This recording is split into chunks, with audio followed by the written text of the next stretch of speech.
Vijayawada భవానీపురంలో కూల్చివేతకు YCP నాయకులు ఖండించారు. జోజీనగర్లో 42 కుటుంబాలకు తీరని నష్టం కలిగించారని ప్రభుత్వంపై విమర్శలు చేశారు. ఎంపీ ఎమ్మెల్యే సహకారంతో 200 మంది పోలీసులతో పాటు బ్లేడ్ బ్యాచ్ రౌడీలు ఇంట్లో వారిని బయటకు లాగేశారని ఘాటు వ్యాఖ్యలు చేశారు. విజయవాడ నడిబొడ్డున ఇంత జరుగుతుంటే ప్రభుత్వం ఎందుకు స్పందించలేదని వైసీపీ నేతలు నిలదీశారు.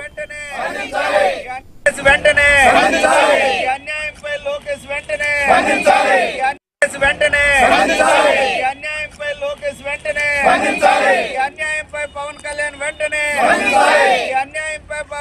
వెంటనే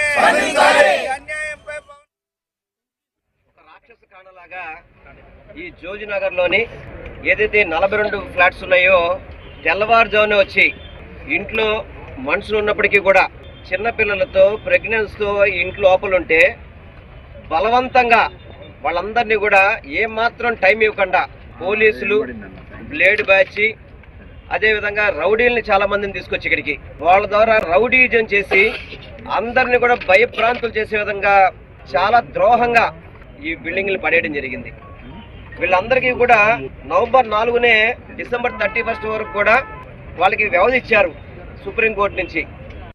చట్టంలో ఉన్నటువంటి లొసుగుల్ని ఎందుకు ప్రభుత్వం సరిచేయలేకపోతుందని చెప్పి ఈ సందర్భంగా అడుగుతాను.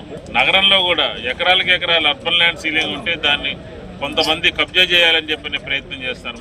మా ప్రభుత్వంలో మేము ఇలాంటి సంఘటనలు ఎక్కడ కూడా జరగకుండా చూసుకున్నాం. ఈ రోజు కొంపల్ని కూల్చేటటువంటి ప్రభుత్వం అధికారంలో ఉంది. బాధ్యత లేదా? ఈ ప్రభుత్వాన్ని నడుపుతున్నటువంటి కూటమి నాయకుల చుట్టూ వీళ్ళందరూ తిరిగినప్పుడు, లోకేష్ గారి దగ్గరికి వెళ్ళినప్పుడు, పవన్ కళ్యాణ్ గారి ఆఫీస్కి వెళ్ళినప్పుడు, ఎంపీ దృష్టికి తీసుకెళ్ళినప్పుడు, స్థానిక ఎమ్మెల్యే దృష్టికి తీసుకెళ్ళినప్పుడు వీళ్ళందరూ ఏం చేస్తున్నారు? బుల్డోజర్ ప్రభుత్వం అని చెప్పి మమ్మల్ని అన్నారే, మా ప్రభుత్వంలో విమర్శించారే. ఏమీ లేకపోయినా ఈ రోజు 43 ఇళ్లు మీ బుల్డోజర్లతో, మీ పోలీసులతో, మీ రెవెన్యూ సిబ్బంది వచ్చి దగ్గరుండి మరి కొట్టిస్తే దీన్ని ఏమంటారు అని అడుగుతూ ఉన్నాం.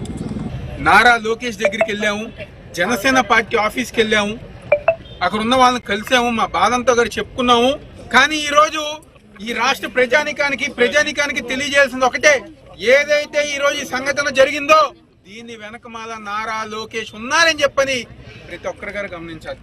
ఎవరైతే ఈ స్థానిక ఎంపీ ఉన్నారో కేసినేని చిన్ని, తన సొంత మనుషులతో ఇక్కడ ఉన్న ప్రజానికాన్ని ఇబ్బంది పెట్టి బయటికి గెంటి వేసి ఈ స్థలాన్ని కబ్జా చేయాలని చెప్పి ఆలోచన చేసిన వ్యక్తి కేసినేని చిన్ని అని చెప్పి సందర్భం చెప్తున్నా. నీకు నిజంగా దమ్ము ధైర్యం ఉంటే వచ్చి వీళ్ళని పలకరించు, పరామర్శించు వాళ్ళని.